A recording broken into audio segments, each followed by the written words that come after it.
प्रेम का दर्शन, जहाँ प्रभु प्रेम का दर्शन कराती रोज रामायण हमें।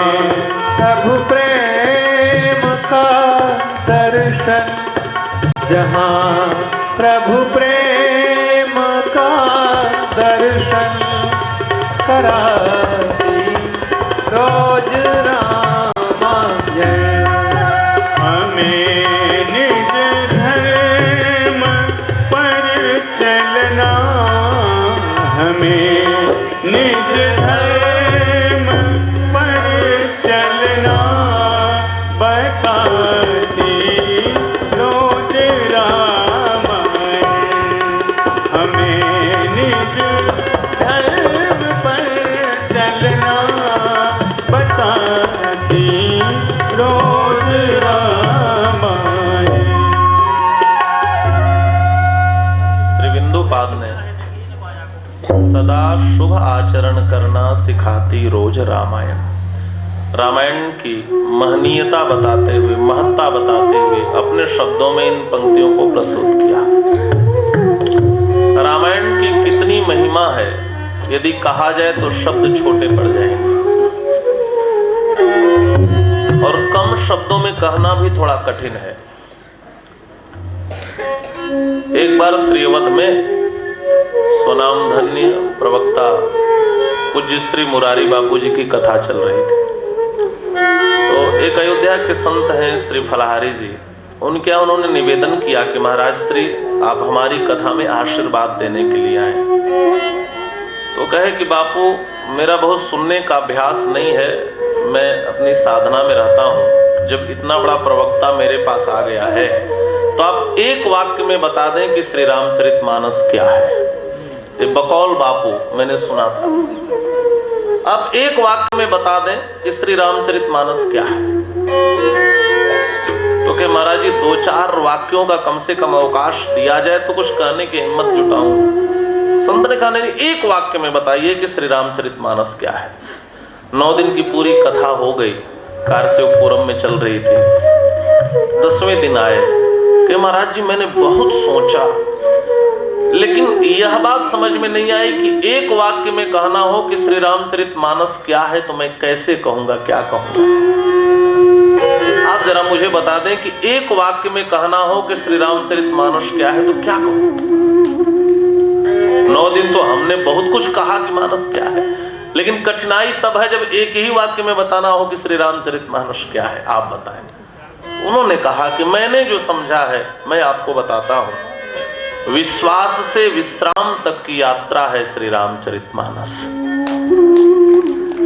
विश्वास करके यदि हम इस ग्रंथ में प्रवेश करते हैं तो हम निश्चित ही विश्राम को प्राप्त कर लेंगे। यह एक वाक्य में है श्री रामचरितमानस। और मानस का आरंभ भी करते हैं भवानी शंकर वंदे श्रद्धा विश्वास रूपिणौ। और मानस के अंत में लिखा पायो परम विश्राम। तात्पर्य यह कि यदि हम विश्वास से यात्रा करें तो निश्चित ही विश्राम तक पहुंचेंगे।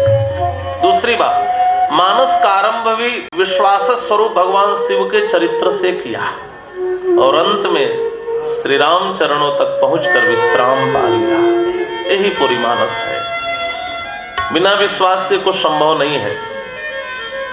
हम एक रिक्शे पे भी नए शहर में बैठते हैं तो यह विश्वास करके ही बैठते हैं कि उस पते पर पहुंचा देगा। बिना विश्वास के एक रिक्शा वाला हमें निश्चित पते पर नहीं पहुंचाता तो उस परमात्मा तक बिना विश्वास के हम कैसे पहुंच सकते हैं। नाई की दुकान पे हम आंख बंद करके दाढ़ी बनवाने के लिए विश्वास से ही आंख बंद करते हैं कि दाढ़ी की जगह पे गर्दन पे छुरा नहीं चलाएगा। विश्वास ही तो है, चला दे तो क्या करेंगे, आंख बंद करके बैठे रह। विश्वास ही तो है। थोड़ा विश्वास चेहरे की गंदगी को साफ कर देता है तो बड़ा विश्वास जीवन की सारी गंदगी को साफ कर सकता है। विश्वास से यात्रा करनी पड़ेगी और वह अनुभव बताया संतों ने कि निश्चित ही वह जीवन के विश्राम को प्राप्त कर लेगा। चरित्र को गोस्वामी जी ने बड़ा महत्व दिया। श्री रामचरितमानस लिखा। और चरित्र का जीवन में महत्व है। एक बात कहूं, ज्ञान की अपेक्षा चरित्र श्रेष्ठ है। हाँ? एक राजा के यहाँ एक संत आते थे। उन्होंने एक बार संत से पूछा, महाराज बताओ ज्ञान श्रेष्ठ है कि चरित्र श्रेष्ठ है? संत ने कहा मेरी दृष्टि में चरित्र श्रेष्ठ है। राजा ने कहा मुझे तो नहीं लगता। 10 वर्ष बीत गए। राज खजाने में बड़ी चोरी करते हुए एक चोर पकड़ा गया। राजा के सामने प्रस्तुत किया गया। राजा ने फांसी की सजा सुनाई तो चोर ठठाकर हंसा। राजा ने कहा तुम्हें फांसी की सजा हमने सुना दी, हंस क्यों रहे हो? तब उस चोर ने कहा महाराज पहचाना नहीं मैं कौन हूँ? कौन हो? कहा मैं वही संत हूँ जो 10 वर्ष पहले आपके दरबार में आया था। आपने पूछा था ज्ञान श्रेष्ठ है कि चरित्र श्रेष्ठ है? मैंने कहा था चरित्र श्रेष्ठ है, आप नहीं माने थे। आज आप मुझे फांसी की सजा सुना दिए। मेरे पास सारे वेद वेदांत का ज्ञान अभी भी है, लेकिन मेरे चरित्र में थोड़ी सी गिरावट आई और आपने मुझे फांसी की सजा सुना दी। ज्ञान की अपेक्षा सारा ज्ञान है, लेकिन आचरण में ना हो, चरित्र में ना हो, तो सारा ज्ञान व्यर्थ है। गोस्वामी जी कहते हैं हमें कोई ज्ञान की बात बहुत बताई गई है। गीता आप उठाकर देख ले, प्रत्येक पंक्तियों में ज्ञान ही ज्ञान भरा है। उपनिषदों के प्रत्येक पंक्ति में ज्ञान भरा है, लेकिन वह ज्ञान जब तक आचरण में क्रियान्वित नहीं होगा, जब तक हमारा चरित्र सुदृढ़ नहीं होगा, तब तक ज्ञान की भी पूरी उपयोगिता नहीं है।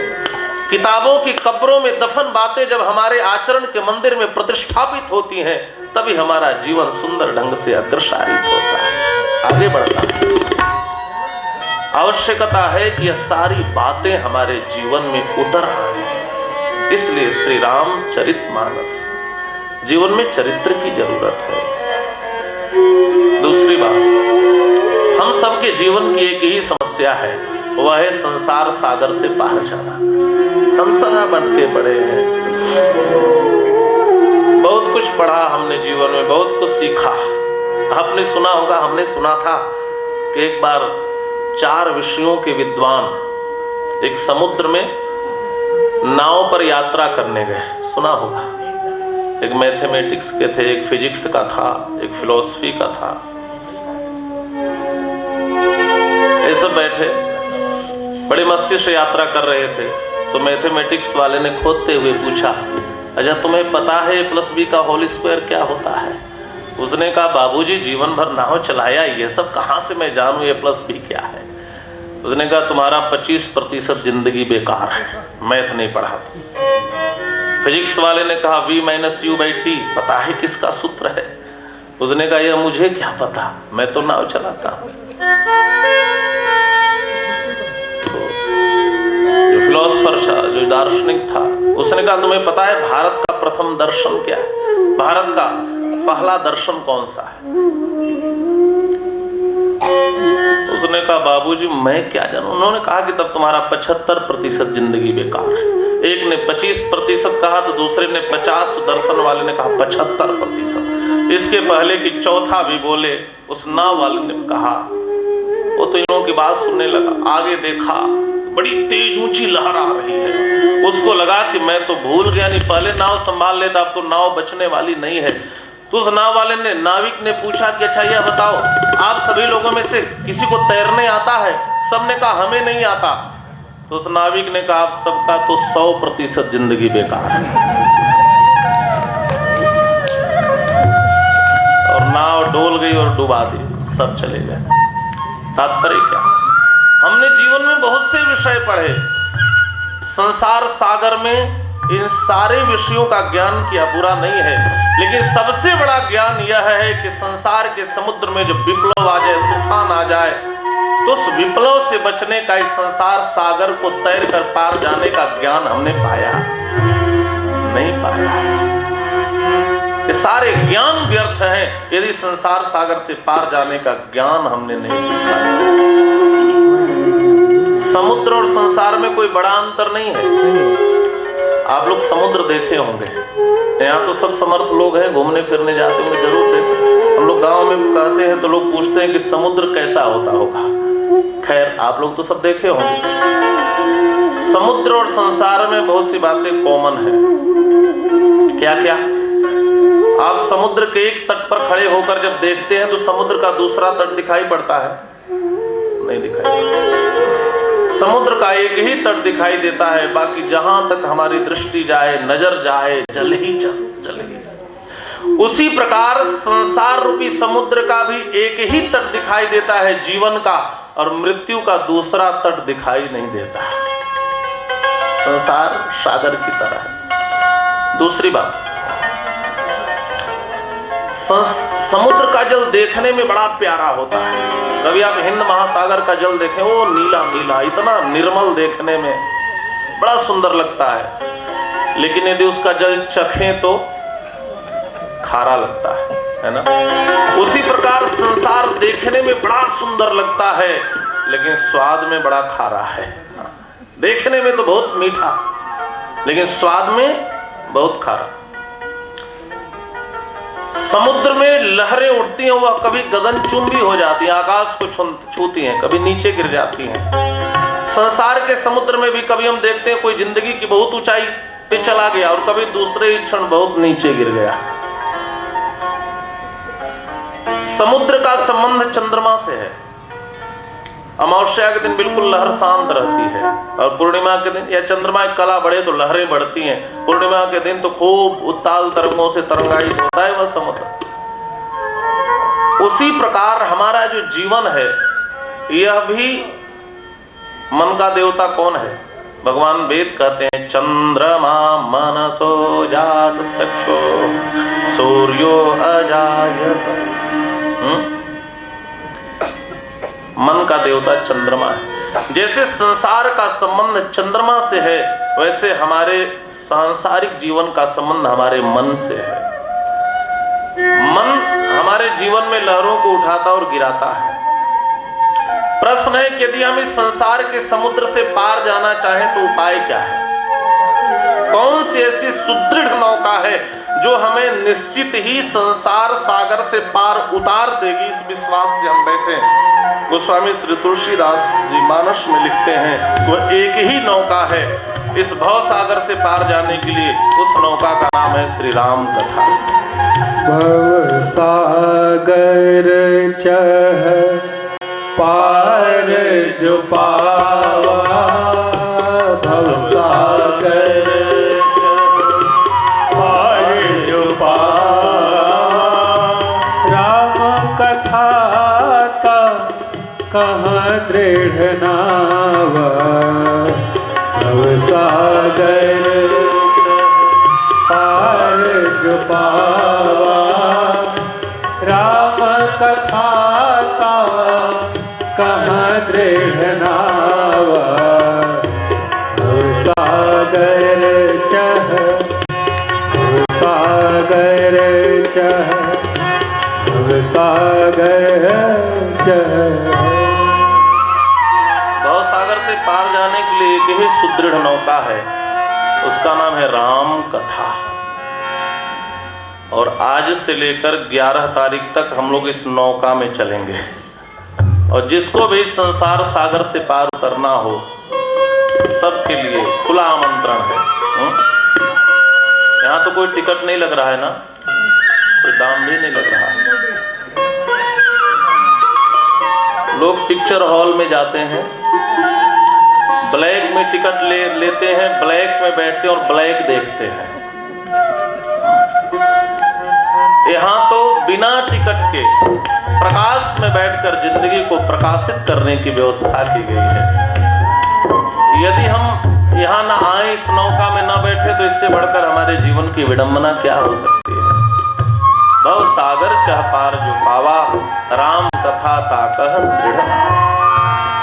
इससे सुंदर दृढ़ नौका हमारे जीवन के लिए कुछ नहीं है। हमारे यहाँ की सनातनी परंपरा रही है कि किसी भी कार्य के आरंभ में मंगल का आचरण करना चाहिए। इसलिए हमारे सारे ग्रंथों में आरंभ में मंगलाचरण किया जाता है। मानुषकार ने भी इस परंपरा का निर्वहन किया।